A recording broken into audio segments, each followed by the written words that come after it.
नमस्कार, बहुत स्वागत है आपका INS 24/7 में। मैं हूं आपके साथ नदीम अहमद। वक्त हो चला है दो प्रदेश खबर विशेष का। तो चलिए शुरुआत मध्य प्रदेश की खबरों से करते हैं। खबर उज्जैन से है। उज्जैन के महाकाल मंदिर में उस समय हड़कंप मच गया जब विधायक गायत्री राजे का पुत्र काफिला लेकर महाकाल लोक के अनाधिकृत परिसर में घुस गया। दरअसल नागपंचमी पर्व के चलते बड़ी संख्या में भक्त बाबा महाकाल के दर्शन करने पहुंच रहे थे। इसी बीच देवास विधायक का बेटा विक्रम सिंह 4-5 गाड़ियों का काफिला लेकर महाकाल लोक के कंट्रोल रूम के पास पहुंच गया और यहां बिना रुके अनाधिकृत परिसर में घुस गया। इस दौरान कंट्रोल रूम में व्यवस्थाओं का जायजा ले रहे कलेक्टर नीरज सिंह और एसपी प्रदीप शर्मा के सामने गाड़ियां जब महाकाल लोक तक पहुंच गईं, तब कलेक्टर एसपी दौड़ लगाकर गाड़ी तक पहुंचे और गाड़ी के ड्राइवर पर जमकर बरसे। कलेक्टर ने तो गाड़ी की चाबी निकालने की भी कोशिश की और गाड़ी ड्राइवर की जमकर क्लास लगाई। हालांकि विधायक का बेटा मंदिर दर्शन के लिए पहुंच चुका था। फिलहाल चारों गाड़ी को जब्त कराकर थाने भेजा गया है। पूरे मामले को लेकर कलेक्टर ने कहा कि चालानी कार्रवाई की जाएगी। वहीं कांग्रेस विधायक महेश परमार पूरी घटना को लेकर भाजपा पर तंज कस रहे हैं।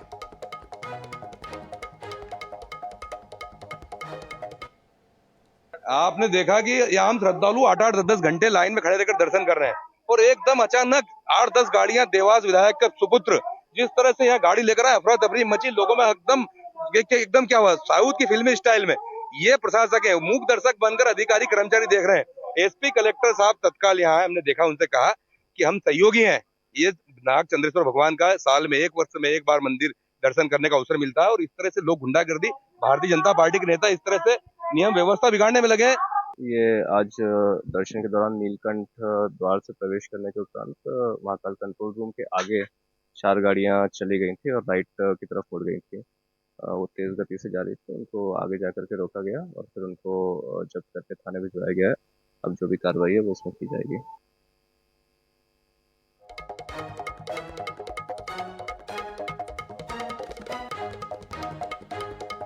और अब खबर भिंड से है। भिंड में कांग्रेस ने आज जोरदार प्रदर्शन किया। कार्यक्रम में दिग्विजय सिंह, जीतू पटवारी, अरुण यादव सहित पार्टी के कई दिग्गज नेता शामिल हुए। इस दौरान नेताओं ने कलेक्टर को ज्ञापन सौंपा। ज्ञापन देने के दौरान कलेक्टर और प्रदेश अध्यक्ष के बीच बहस हो गई, जिसके बाद कांग्रेसियों ने देहात थाना प्रभारी को आवेदन दिया। वहीं पूर्व नेता प्रतिपक्ष डॉक्टर गोविंद सिंह मंच से बोलते हुए भावुक हो गए। पूर्व मुख्यमंत्री दिग्विजय सिंह ने प्रशासन पर भाजपा के इशारों पर काम करने का आरोप लगाया।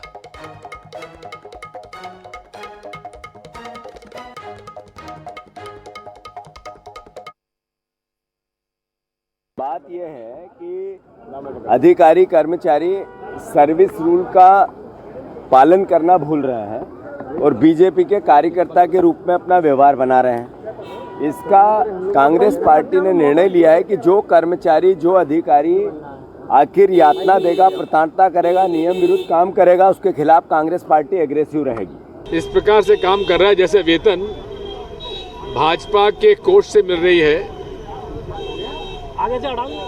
मध्य प्रदेश शासन के कोष से नहीं मिल रही इन लोगों को। मैं जानना चाहता हूं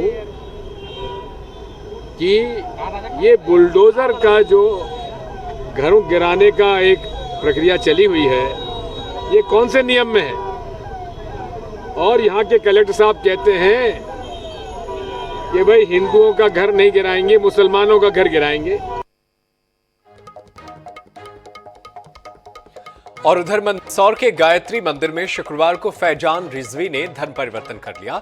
सनातन धर्म अपनाने के बाद फैजान रिजवी अब अंगद सनातनी बन गया है। 10 सालों से हिंदू धर्म में आस्था रखने वाले फैजान सार्वजनिक रूप से सनातनी बनना चाहता था।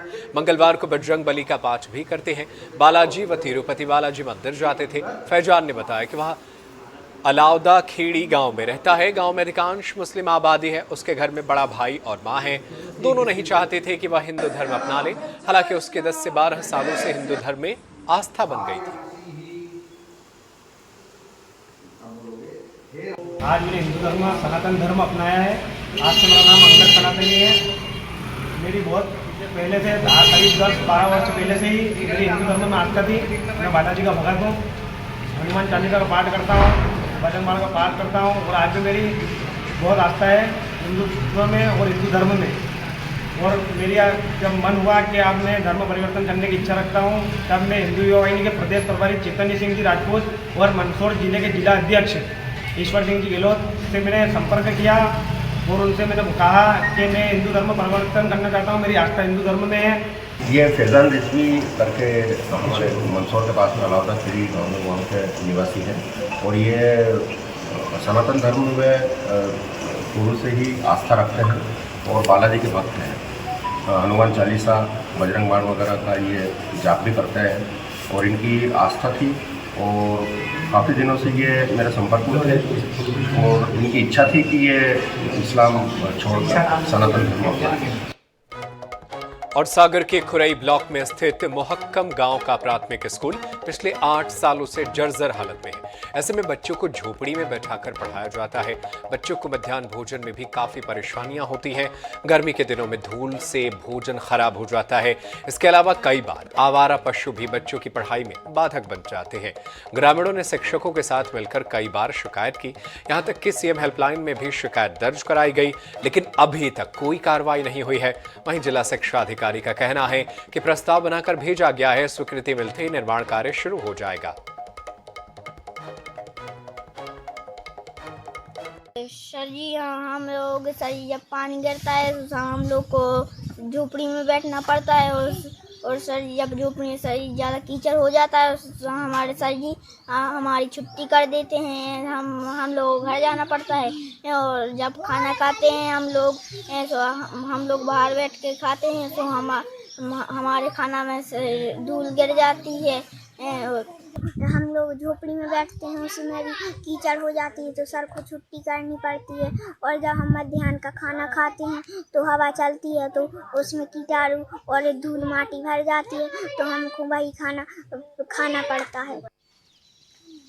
सरकार से सर हम बहुत आवेदन करते हैं, 5 साल से हम आवेदन लगा रहे हैं, परेशान हो रहे बच्चे लोग, पढ़ाई नहीं कर पा रहे। हम गांव वाले बच्चे बहुत परेशान चल रहे, इसलिए हम गांव बस्ती वालों ने यहाँ स्कूल की स्थिति बहुत जर्जर हालत में है और इस कारण से हम वो रिस्क लेना नहीं चाहते और कब गिर जाए, क्योंकि इसके चारों पिलर डैमेज हैं, ऊपर से कनेक्ट नहीं है, छत भी बिल्कुल ख़राब स्थिति में है, क्षतिग्रस्त में है। उसकी कार्रवाई हो चुकी है, उस बिल्डिंग के लिए डिसमेंटलिंग के लिए कर दिया है और उसके नए भवन के लिए प्रस्तावित शासन को कर दिया है। शासन का बजट स्वीकृत हो जाएगा तो उसका कार्य नई बिल्डिंग का चालू होगा।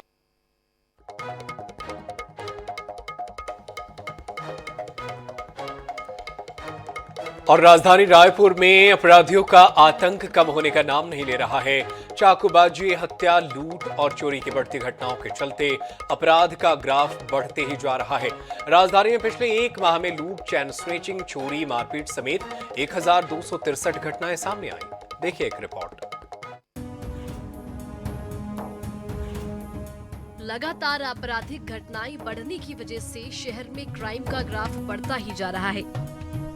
इधर पुलिस ने चोर उचक्कों के साथ शहर का अमन चैन लूटने वाले गुंडा बदमाशों की कुंडली तैयार कर जिला बदल करने की कार्रवाई भी शुरू कर दी। 31 दिनों में 1263 घटनाएं राजधानी रायपुर में दर्ज। राजेंद्र नगर थाना क्षेत्र में पिछले माह सबसे ज्यादा लूट की घटनाएं। टिकरापारा थाना इलाका बना चाकूबाजी का अड्डा। मौदापारा थाना क्षेत्र में सबसे ज्यादा वाहन चोर गिरोह सक्रिय।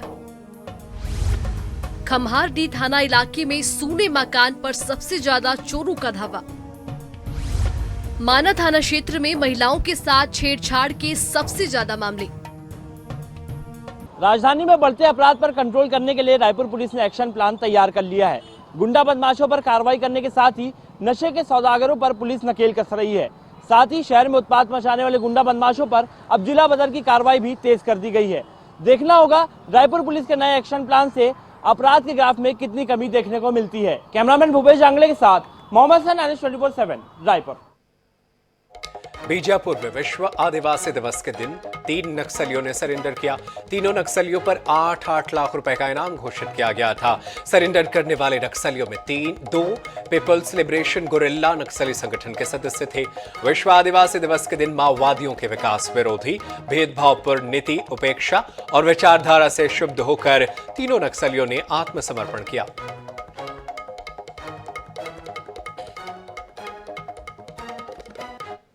बीजापुर जिले में चलाए जा रहे माओवादी उन्मूलन अभियान के अंतर्गत डीआरजी, रस्तर फाइटर, कोबरा एवं सीआरपीएफ के संयुक्त प्रयासों से साथ ही छत्तीसगढ़ शासन की आत्मसमर्पण एवं पुनर्वास नीति से प्रभावित होकर 3 माओवादियों ने आज पुलिस के समक्ष समर्पण किया है। ये 3 माओवादी, जिनमें से एक रमेश फरसा कंपनी नंबर 2 का सदस्य रहा है, जिसके ऊपर छत्तीसगढ़ शासन द्वारा 8 लाख का इनाम घोषित है। दूसरी मनकी माड़वी, जो सीआरसी कंपनी में सदस्य के रूप में कार्य की है, इसके ऊपर भी छत्तीसगढ़ शासन द्वारा 8 लाख का इनाम घोषित है। तीसरा लक्ष्मण पोटाम, जो पुसनार मिलिशिया डिप्टी कमांडर के पद पर पदस्थ था, उसने भी आज आत्मसमर्पण किया है। ये सभी भूतपूर्व माओवादियों की खोखली विचारधारा, उनकी प्रताड़ना, विकास विरोधी भावना से तंग आकर समाज की मुख्य धारा से जुड़ने का संकल्प लिया है। जल ही जीवन है, ये लाइन आज हर किसी की जुबान पर है। लेकिन आजादी के 75 साल बाद भी देश में कई ऐसे इलाके हैं जहां इस जल रूपी जीवन के लिए लोग तरस चुके हैं। शुद्ध पानी तो छोड़िए, नहाने धोने में इस्तेमाल हो सके ऐसा भी पानी लोगों को नहीं मिल रहा है। आखिर क्यों मजबूर है छत्तीसगढ़ का ये गांव? इस रिपोर्ट में देखिए।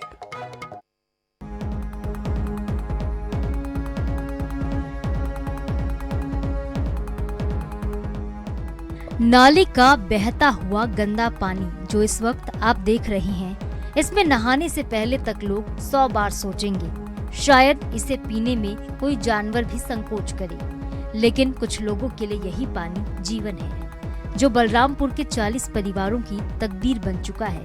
तकदीर इसलिए क्योंकि यही नाले का पानी ग्रामीणों के जीने का एकमात्र सहारा है। लोग जानते हैं कि पानी सेहत के लिए खराब है, अच्छा नहीं है, कई गंभीर बीमारियां भी इससे फैल सकती हैं, लेकिन सिस्टम के आगे आखिरकार आम आदमी बेबस हो चुका है।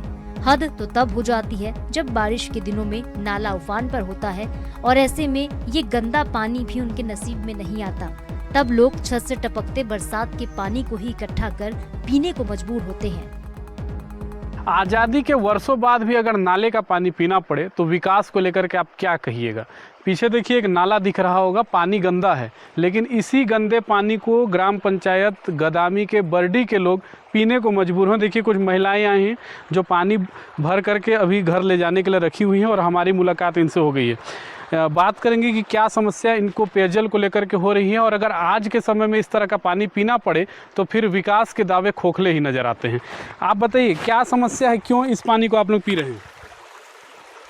क्या करें, कुछ है ये नहीं है, बर्डी में पानी ना बोर है ना कुछ नदी नाला ढोढ़ा अथी है, ये नहीं है, तो इसी पानी के नहीं पियेंगे।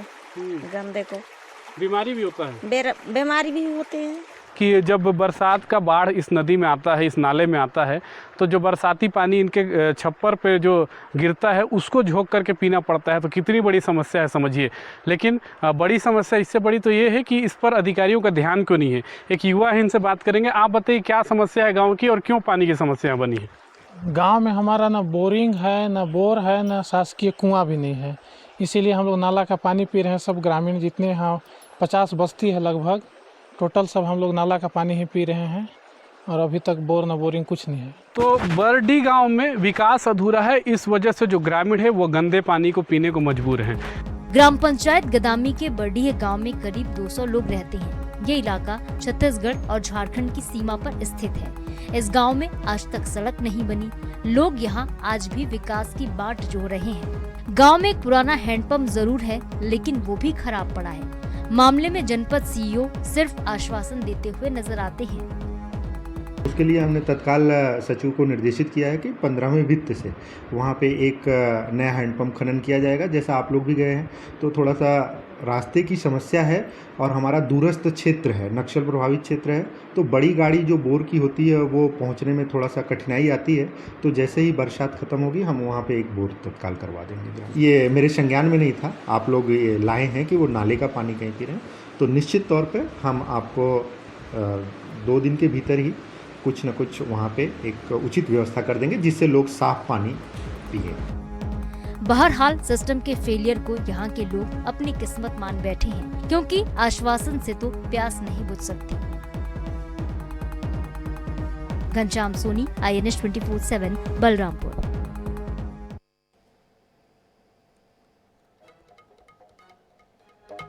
अगर आप भी विदेश में प्रॉपर्टी लेकर इन्वेस्टमेंट करने की सोच रहे हैं तो यह आपके लिए सबसे सुनहरा अवसर है। रायपुर के सयाजी होटल में 12 और 13 अगस्त को दुबई प्रॉपर्टी शो का आयोजन होने जा रहा है, जो दुबई के प्रीमियम रियल एस्टेट प्रोजेक्ट की पेशकशों का अनोखा अवसर प्रदान करेगा। दुबई के प्रसिद्ध डेवलपर्स MR, दमक, शोभा और अलदार की संपत्तियों का प्रदर्शन किया जाएगा। यह डेवलपर्स विश्व स्तरीय आवासीय और वाणिज्यिक परियोजनाओं के लिए जाने जाते हैं, जो निवेशकों को आकर्षक रेंटल प्रॉपर्टी के अवसर प्रदान करते हैं। इस प्रॉपर्टी शो की यह खासियत है कि ये अपने ग्राहकों को व्यापक हैंड टू हैंड सेवाएं प्रदान करते हैं।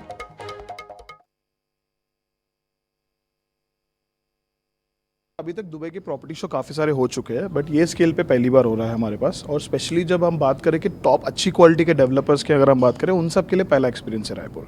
इससे पहले इंडिविजुअली सब लोगों ने किया है, जैसे कि डमैक का खुद का हुआ है, MR का खुद का हुआ है, बट उसमें हम ये मानते हैं कि एज अ इन्वेस्टर अगर आप आते हो, आप एक तरफा इन्फॉर्मेशन लेते के आते हो। और डेवलपर का हमेशा ये होता है कि उसका ही प्रोडक्ट अच्छा होता है, दूसरे का खराब।